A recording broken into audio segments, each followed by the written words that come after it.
इतनी तेज बारिश हो रही है, क्या करूं? ये कैब क्यों नहीं बुक हो रही? शुक्र है भगवान का हो गई। अब कैंसिल ना हो बस। बारिश और बढ़ती जा रही है, अब जल्दी से आ जाए बस कैब।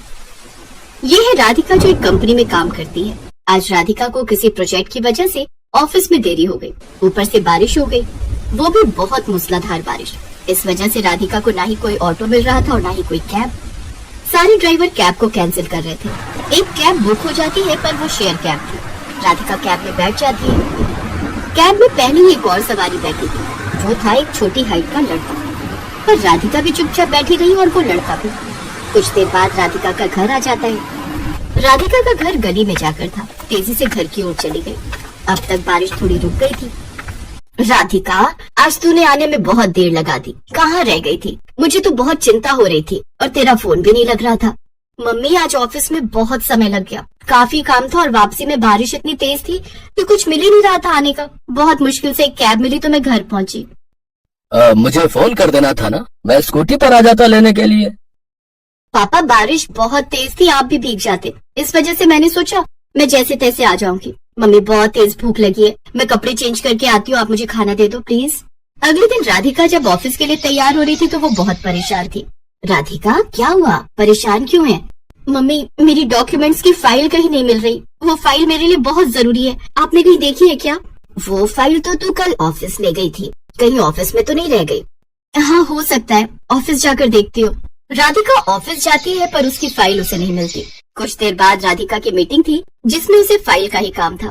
अचानक वो लड़का राधिका के ऑफिस आ जाता है जो पिछली रात राधिका के साथ कैब में था। वो राधिका से मिलता है। जी नमस्ते, मेरा नाम रोहित है। कल रात आप मेरे साथ शेयर कैब में बैठे थे। आप अपनी ये फाइल कैब में ही भूल गई थी। मेरे पास आपके घर का तो एड्रेस नहीं था, बट आपका ऑफिस एड्रेस इस फाइल में लिखा हुआ था। ये लीजिए आपकी फाइल। जी, मुझे याद आया, थैंक यू सो मच। आपने मेरी फाइल संभाल कर रखी, वरना मेरा बहुत लॉस हो जाता। तभी ऑफिस का स्टाफ रोहित की छोटी हाइट को देखकर हंसने लगता है। पापा, ये तो बौना है, कितनी छोटी हाइट है यार इसकी।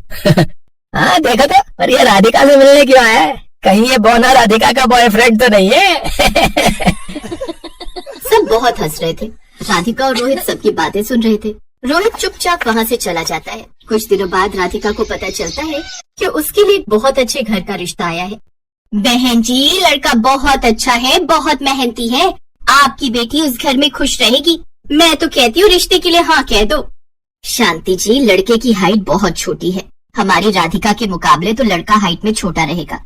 नहीं नहीं, सब कितनी बातें बनाएंगे, अगर हमने ये रिश्ता कर दिया तो। ये रहने दो, आप कोई और रिश्ता बताओ। ठीक है, फिर मैं कोई और रिश्ता बताती हूँ। आंटी जी, आपने लड़के का नाम क्या बताया था? रोहित नाम है लड़के का, ये फोटो है, एक बार तुम भी देख लो। राधिका देखती है ये लड़का वही रोहित है जो उसे कैब में मिला था और फाइल भी देने ऑफिस आया था। राधिका अपने मम्मी पापा से इस बारे में बात करती है और उन्हें समझाती है कि लड़का बहुत अच्छा है, इसलिए वो उससे शादी करना चाहती है। राधिका के बार बार कहने पर उसके मम्मी पापा शादी के लिए मान जाते हैं। जब रोहित और राधिका एक दूसरे से मिलते हैं तो रोहित हैरान रह जाता है कि वो लड़की राधिका है जिसने उससे शादी के लिए हाँ बोला है। तुम तो जानती हो कि मेरी हाइट बहुत कम है, मैं बहुत छोटा हूँ, फिर भी तुमने मेरे से शादी के लिए हाँ कह दी। वो तो मम्मी पता नहीं मेरा रिश्ता भेजती रहती है, जबकि मैं जानता हूँ मेरी छोटी हाइट की वजह से कोई भी लड़की आसानी से शादी के लिए हाँ नहीं कहेगी। राधिका, तुम्हें तो मुझसे लाख गुना अच्छे लड़के मिल जाएंगे, अभी भी समय है, तुम मना कर दो। रोहित, मैंने आपका नेचर देखकर इस शादी के लिए हाँ की है। मैं आपको पसंद करती हूँ, पर मुझे ये नहीं पता कि आप मुझे पसंद करते हो या नहीं। ऐसी बात नहीं है राधिका, तुम्हारे जैसी लड़की का लाइफ पार्टनर बनना बहुत किस्मत की बात है। तो बस बात यहीं खत्म हो गई। मुझे आपसे ही शादी करनी है, मैंने सोच लिया है। और फिर राधिका और रोहित की शादी हो जाती है। शादी के फंक्शन में सब राधिका और रोहित की जोड़ी को देखकर बहुत बातें बना रहे थे, पर राधिका को इस बात से कोई मतलब नहीं था। सुलोचना बहन जी, आपको अपनी राधिका के लिए इतना छोटा लड़का ही मिला था? राधिका तो देखने में सुंदर, लंबी, चौड़ी थी, इसके जैसे हाइट वाला लड़का ढूंढना था। ये क्या बौना सा ढूंढा है? अरे सुलोचना, वहाँ राधिका की सास तुम्हें बुला रही है, जयमाला का समय हो रहा है। जी मैं अभी आई, आप लोग कुछ लीजिए। राधिका के ऑफिस के भी फ्रेंड्स जब शादी में आए तो वो भी राधिका की चॉइस को देखकर बातें बनाने लगे। राधिका, ये तो वही है ना रोहित जो उस दिन तुम्हारी फाइल लेकर आया था? तुमने भी क्या लड़का पसंद कर लिया, इतना छोटा, कम से कम अपने बराबर की हाइट का तो चुनती। स्वीटी प्लीज, मैं चाहती हूँ तुम सब शादी में आए हो तो इस तरह की कोई बात मत करो। मैं तुम सबको अच्छा दोस्त मानती हूँ, इसलिए ऐसी बातें करके मेरे और अपने रिश्तों को खराब मत करो। और तुम सब खाना खाकर जाना। राधिका ने सबको चुप कर दिया। राधिका की शादी हो गई। उसने सबकी बातों को अनसुना कर दिया और शादी के बाद वो नई नवेली बहू बनकर रोहित के साथ गृह प्रवेश करती है। तुम्हारे आने से इस घर में कितनी रौनक आ गई है बहू। रोहित तुम्हारी बहुत तारीफ करता था। पता है उस दिन जब पहली बार तुम कैब में मिली थी तो उस दिन ये बारिश में बहुत भीग गया था। रात को ये सोया तो इसे तेज बुखार हो गया। डॉक्टर बोल रहे थे कि रेस्ट करना है, पर इसने कहा नहीं, ये फाइल जिनकी है उन्हें देना बहुत जरूरी है। तब से तुम्हें बहुत पसंद करता है रोहित, इसीलिए फिर मैंने इसे बिना बताए शांति बहन को तुम्हारे घर रिश्ते के लिए भेजा था। रोहित, आपको उस दिन बुखार था और आप मुझे तभी से पसंद करते हो। ये सब सुनकर मेरे मन में आपके लिए रिस्पेक्ट और बढ़ गई है। राधिका की आंखों में खुशी के आंसू आ जाते हैं, क्योंकि सचमुच रोहित बहुत अच्छे स्वभाव का था। कुछ दिनों की छुट्टियों के बाद राधिका एक बार फिर से ऑफिस ज्वाइन करती है। इधर रोहित ने भी अपने काम पर जाना शुरू कर दिया था। कुछ दिनों बाद राधिका के बॉस के बेटे का जन्मदिन था, इसलिए राधिका का बॉस सबको जन्मदिन की पार्टी में बुलाता है। अरे रोहित, आप अभी तक तैयार नहीं हुए? आपको मैंने बताया था ना मेरे बॉस मिस्टर शर्मा के बेटे का जन्मदिन है। राधिका, मन नहीं है जाने का। पता नहीं सब अजीब सी बातें करते हैं। ऐसे क्यों बोल रहे हो? चलो ना, कुछ नहीं होगा। जब मैं आपके साथ हूँ तो आप टेंशन क्यों ले रहे हो? कोई कुछ नहीं कहेगा, और अगर किसी ने कुछ कहा तो मैं हूँ ना सबको संभालने के लिए। चलो अब आप जल्दी से तैयार हो जाओ। अब आप ये मत कहना कि मैं अकेले चली जाऊँ। मैं अकेली नहीं जाने वाली। रोहित बेटा, जब बहू कह रही है तो तुम्हें जाना चाहिए, और वैसे भी तुम दोनों की नई नई शादी हुई है। बहू अकेले जाएगी तो उसे खुद को अच्छा नहीं लगेगा। जाओ, जाकर तैयार हो जाओ। सबके कहने पर रोहित तैयार हो जाता है। राधिका रोहित के साथ बर्थडे पार्टी में पहुंचती है। वहाँ बॉस की बीवी रोहित का मजाक बनाने लगती है। अच्छा, तो तुम राधिका हो? तुम्हारी अभी नई नई शादी हुई है ना? ये मुझे बता रहे थे। राधिका, बुरा न मानो तो एक बात कहूँ। जी मैम, प्लीज बोलिए। जहाँ तक मुझे पता है तुम्हारी ये लवली अरेंज मैरिज थी, तो तुमने ऐसा लड़का क्यों चुना जो तुमसे हाइट में बहुत छोटा है? तुम दोनों की जोड़ी एक पूरब तो एक पश्चिम लग रही है। मैम, प्यार तो कुछ पलों में भी हो जाता है। रिश्ते बनाने के लिए सालों की जरूरत नहीं होती। शादी लव हो या फिर अरेंज, बस रिश्तों में प्यार होना चाहिए। कुछ रिश्ते सालों चलने के बाद भी टूट जाते हैं, और कुछ रिश्ते जन्म जन्म के लिए बन जाते हैं। मेरा और रोहित का जन्म जन्म का साथ है। मैं रोहित से बहुत प्यार करती हूँ और मेरे लिए ये परफेक्ट हस्बैंड है। तभी शोर मच जाता है। बच्चे जिस एरिया में झूला झूल रहे थे वहाँ पर एक सुरंग वाला झूला खराब हो गया और वहाँ पर सब परेशान हो गए। अरे कोई तो रास्ता होगा, मेरा बेटा सुरंग वाले झूले में फंस गया है, कोई उसे बचा लो। मेरे बच्चे को बचाइए, उसके रोने की आवाज आ रही है। वो घबरा रहा है, सुरंग बहुत छोटी है, वो फंस गया है उसमें। घबराइए मत, मैं सुरंग के अंदर जाऊंगा। आपके बेटे को कुछ नहीं होगा, मैं उसे कुछ नहीं होने दूंगा। मुझे पूरा विश्वास है आप पर। आप आशु को कुछ नहीं होने दोगे। रोहित की हाइट छोटी थी, इस वजह से वो आराम से सुरंग में जा सकता था। कुछ ही देर में रोहित आशु को उस सुरंग वाले झूले से बाहर सही सलामत निकाल लेता है। सब लोग रोहित की बहुत तारीफ करते हैं। ये कहानी यही सीख देती है कि हमें जीवन में कभी भी किसी के शरीर की बनावट और रंग रूप का मजाक नहीं उड़ाना चाहिए, क्योंकि कमियां तो बहुत मिल जाएंगी पर अच्छाई बहुत कम देखने को मिलती है।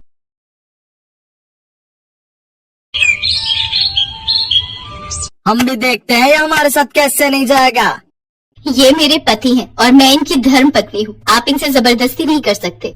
आज रजनी अपने जिस पति के लिए दुनिया से लड़ रही थी वो एक किन्नर है। सागर के जन्म से पहले सावित्री रामपुर में अपने पति रमेश और सास के साथ रहती थी।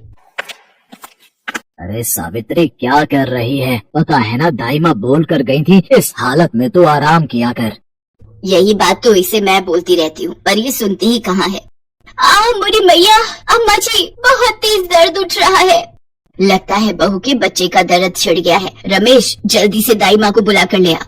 अम्मा, तुम सावित्री को संभालो, मैं अभी लेकर आता हूँ। रमेश दाई माँ को लेकर आता है। वो और उसकी माँ दोनों बाहर इंतजार कर रहे थे। तभी दाई माँ बाहर आती है। उनका मुंह उतरा हुआ था। क्या बात है सुशीला, तेरा मुंह क्यों लटका हुआ है? बहू और बच्चा ठीक तो है? अब मैं क्या ही बोलूं अम्मा जी, तुम्हारे पिछले जन्मों का कर्म कह लो या इस जन्म की कोई भूल कह लो, तुम्हारी बहू ने एक किन्नर को जन्म दिया है। क्या? ये तू क्या कह रही है सुशीला? सावित्री बहू ने किन्नर को जन्म दिया है? सत्यानाश हो, जन्म भी दिया तो एक किन्नर को। अब क्या होगा अम्मा, हम तो पूरे गांव में मुंह दिखाने के लायक नहीं रहेंगे। मैं किन्नर का बाप कहलाऊंगा, ये हरगिज नहीं हो सकता। मैं अभी जाकर उस बच्चे की गर्दन दबा दूंगा। दाई माँ वहाँ से चली जाती है। रमेश गुस्से में सावित्री के पास जाता है और उस बच्चे का गला दबाने लगता है। नहीं नहीं, ऐसा मत करो। ये जैसा भी है, जो भी है, बदनसीब मेरी औलाद है। मेरी कोख से मैंने इसे जन्म दिया है। इसे मत मारो, छोड़ दो मेरे बच्चे को। रमेश, पड़ी रहने दे नास पीटी को इस नास पीटे के साथ। तू मेरे साथ आ। रमेश माँ के साथ बाहर जाता है। सावित्री उन दोनों की बातें सुन लेती है। देख रमेश, इस बच्चे को अभी हाथ लगाया तो पूरे गांव में शोर मच जाएगा। रात के अंधेरे में जब सावित्री सो रही होगी तब इस किन्नर को बहती नदी में फेंक देंगे। मैं अपने बेटे को कुछ नहीं होने दूंगी। मैं चली जाऊंगी यहाँ से। सावित्री अपने बेटे को लेकर वहाँ से भाग निकली और मंगलपुर गांव में आकर रहने लगी।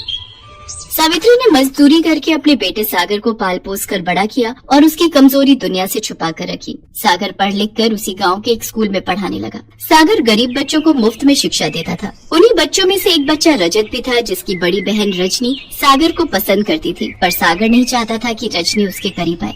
सागर, तुम मुझसे दूर क्यों रहते हो? यही कारण है ना कि मैं पढ़ी लिखी शहरी लड़कियों की तरह सुंदर नहीं दिखती। पर तुमने कभी मेरा दिल निकाल कर देखा होता तो इस पर तुम्हारा ही नाम लिखा है। रजनी, बस है कोई वजह जो मैं तुम्हें नहीं बता सकता। इस कारण तुम मुझसे कोई उम्मीद मत रखो। रजनी को बहुत दुख पहुंचता है। कुछ समय बाद रजनी की शादी विनोद नाम के लड़के से तय हो जाती, पर शादी के दिन विनोद का पिता दहेज की मांग लेकर अड़ जाता है। सेठ जी, मुझे कुछ दिन की मोहलत तो दो। जैसे ही फसल बिकेगी मैं बाकी के रुपए भी आपको दे जाऊंगा। तो ठीक है, हम बारात वापस ले जाते हैं। ऐसा ना कहो जयकिशन बाबू, बिन माँ के मेरे बच्चों ने पहले ही बहुत दुख झेले हैं। मेरी बच्ची से कोई शादी नहीं करेगा। भगवान के लिए ये शादी होने दो मालिक, मैं आपके पैर पड़ता हूँ। बापू, मेरे कारण तुम ऐसे लालची लोगों के पैरों में मत गिरो। जाते हैं तो जाने दो ऐसे लोगों को। मुझे भी ऐसे लालची लोगों के घर बहू बनकर नहीं जाना। इससे तुम्हें कुंवारी ही अच्छी हो। चल बेटा विनोद, बारात वापस जाएगी। रुक जाओ किशन बाबू, ऐसा मत करो, रुक जाओ। रजनी की बारात वापस लौट जाती है। ये सदमा रजनी बर्दाश्त नहीं कर पाती और वो आत्महत्या करने के लिए कुएं में कूद जाती है। अचानक सागर उसे देख लेता है और वो भी उसके पीछे कुएं में कूद जाता है और किसी तरह रजनी को कुएं से बाहर लाता है। मेरी बच्ची, हे भगवान, क्या करने जा रही थी? अगर तुझे कुछ हो जाता सागर बेटा, तुम नहीं होते तो आज मेरी बच्ची। दीदी, आंखें खोलो ना, क्या हुआ दीदी? रजनी की जान बच जाती है। उसके मन में सागर के लिए और प्यार बढ़ जाता है। अब वो किसी न किसी बहाने सागर के घर जाने लगी थी। रजनी बिटिया, कैसी हो? मैं ठीक हूँ माँ जी। सागर कहीं दिखाई नहीं दे रहे। वो मैंने सूजी का हलवा बनाया था, सागर को बहुत पसंद है। मुझे पता था इसलिए ले आई। अच्छा, सिर्फ सागर के लिए ही लाई हो, मेरे लिए नहीं? नहीं नहीं माँ जी, आप भी खाओ ना। वो तो मैं बस। रजनी, तुम यहाँ? सागर, रजनी ने सूजी का हलवा बनाया था, वो तुम्हारे लिए लेकर आई है। अच्छा माँ जी, मैं चलती हूँ। मुझे बताना हलवा कैसा था। रजनी शर्माते हुए वहाँ से चली जाती है, पर सागर सावित्री से कहता है, माँ, रजनी मेरी सच्चाई नहीं जानती। मैं नहीं चाहता मेरे कारण उसकी जिंदगी खराब हो। मैं जहाँ तक समझ पा रहा हूँ वो मेरे लिए अपने मन में कुछ अलग ही सोच रही है। मैं चाहता हूँ वो मुझसे दूर रहे। ये बात वो नहीं जानती कि मैं एक किन्नर हूँ। मैं एक साधारण इंसान की तरह उसके काबिल नहीं हूँ। सागर को लगा था कि रजनी वहाँ से जा चुकी है, पर रजनी तो दरवाजे की ओट में खड़ी सारी बातें सुन लेती है। उसके पैरों से जमीन खिसक जाती है और उसकी आंखें आंसुओं से भर जाती हैं। वो सारी रात सागर के बारे में ही सोचती रही। अगले दिन रजनी उठी और वो सागर के घर पहुंची और सावित्री के पैर छूकर बोली, माँ जी, क्या आप मुझे बहू के रूप में स्वीकार करेंगी? रजनी, तुम सागर के बारे में कुछ नहीं जानती। सागर, माँ जी, मैंने कल आपकी और सागर की सारी बातें सुन ली थी। सागर की सच्चाई जानने के बाद मेरे दिल में सागर के लिए और प्रेम बढ़ गया है। सागर मेरे लिए पूरी तरह से मेरे पति बनने लायक है। सागर का दिल बहुत साफ है। जो लड़का पिताजी ने मेरे लिए देखा था वो लोग तो लालची निकले। घटिया लड़के से शादी करने से अच्छा है सागर जैसे नेक दिल इंसान से शादी करूँ। मैं सागर को पसंद करती हूँ और मैं उन्हीं से शादी करूंगी। जुग जुग जियो मेरी बच्ची, तुमने मेरे बच्चे की जिंदगी में खुशियों के रंग भर दिए। सागर को भी सारी सच्चाई पता चलती है। रजनी के अटूट प्रेम को देखकर सागर उससे शादी के लिए हाँ कह देता है और रजनी की शादी सागर के साथ हो जाती है। एक दिन सावित्री का पति रमेश उस गांव में आता है और वो सावित्री और सागर को एक दुकान पर खड़ा देख लेता है। सावित्री सागर के साथ घर की तरफ निकलती है तो रमेश उस दुकानदार के पास जाता है। भैया, ये जो अभी एक औरत तुम्हारे से सामान लेने आई थी, ये कौन है? ये तो सावित्री बहन है और साथ में उनका बेटा सागर है, पूर्ण मास्टर है। अभी अभी शादी हुई है इसकी। ये कैसे हो सकता है? मेरा बेटा तो किन्नर था, एक किन्नर पति कैसे बन सकता है? जरूर सावित्री ने इसके किन्नर होने की बात सबसे छुपा कर रखी है। अगर मैं शहर में किन्नर को जाकर ये सच्चाई बता दूं तो वो इसे उठा कर ले जाएंगे और बदले में मुझे अच्छे खासे पैसे दे देंगे। मेरे तो मजे ही आ जाएंगे। रमेश सागर का सगा बाप होने के बावजूद भी इतनी घटिया हरकत करता है कि वो शहर जाकर किन्नरों को सागर की सच्चाई बता देता है और उनसे बदले में 50,000 रुपए ले लेता है। सभी किन्नर सागर को लेने गांव पहुंच जाते हैं। रजनी उस समय अपने पिता के घर गई हुई थी। सब गांव वाले भी इस सच्चाई को जान जाते हैं। हाय हाय, मैं भी देखती हूँ तू कैसे हमारे साथ नहीं जाएगा। तू किन्नर है और हम तुझे अपने साथ लेकर जाएंगे। तेरे बाप को 50,000 रुपए दिए हैं, उसी ने हमें तेरी सच्चाई बताई है। मैं क्या करूँ माँ, कुछ समझ नहीं आ रहा। मेरा अपना बाप ही मेरे खिलाफ हो गया। मुझे नहीं पता था काला साया बनकर तेरा पिता तेरा दुश्मन बन जाएगा। बचपन में तो मैंने तुझे उससे बचा लिया था। हे ईश्वर, मेरे बच्चे को बचाओ। तभी रजनी आ जाती है और वो किन्नरों का रास्ता रोक देती है। अरे ये औरत तो पागल हो गई है। एक किन्नर को अपना पति कहती है। जब तक ये हमारे साथ नहीं जाएगा हम यहाँ से नहीं हिलेंगे। अरे हमने पैसे दिए हैं इसे यहाँ से ले जाने के। ये मेरे पति हैं और ये अपनी मर्जी से कहीं भी रह सकते हैं। तुम इनके साथ जबरदस्ती नहीं कर सकते हो। कानून के हिसाब से किसी को भी अपनी मर्जी से जिंदगी जीने का हक होता है और सागर और मैं एक खुशहाल जिंदगी जी रहे हैं। गांव वाले रजनी के साहस की प्रशंसा करते हैं और सब उसका साथ देते हैं। गांव वाले जानते थे कि सागर एक भला इंसान है। सब गांव वाले मिलकर पैसे इकट्ठे करते हैं और किन्नरों को पकड़ाते हैं। ये लो, हम सब गांव वालों ने 50,000 रुपए जोड़कर दे दिए हैं। अब तुम आज के बाद सागर को बिल्कुल भी तंग नहीं करोगे। हाँ हाँ, हम क्यों तंग करेंगे। अब जब हमारे पास पैसे हमें मिल गए हैं तो हमारा यहाँ रुकने का कोई फायदा नहीं है। पर जाते जाते मैं इतना ही कहूँगी, रजनी जैसी पत्नी जिसके साथ हो उसका कोई बाल बाका नहीं कर सकता। तुम दोनों हमेशा खुश रहना। मेरा आशीष तुम्हारे साथ है। चलो रे चलो, बस निकल जाएगी, समय से शहर पहुँचना है। सागर सब गांव वालों का शुक्रिया अदा करता है और रजनी और सागर दोनों मिलकर सावित्री के पैर छूते हैं। सावित्री अपने बेटा बहू को गले से लगा लेती है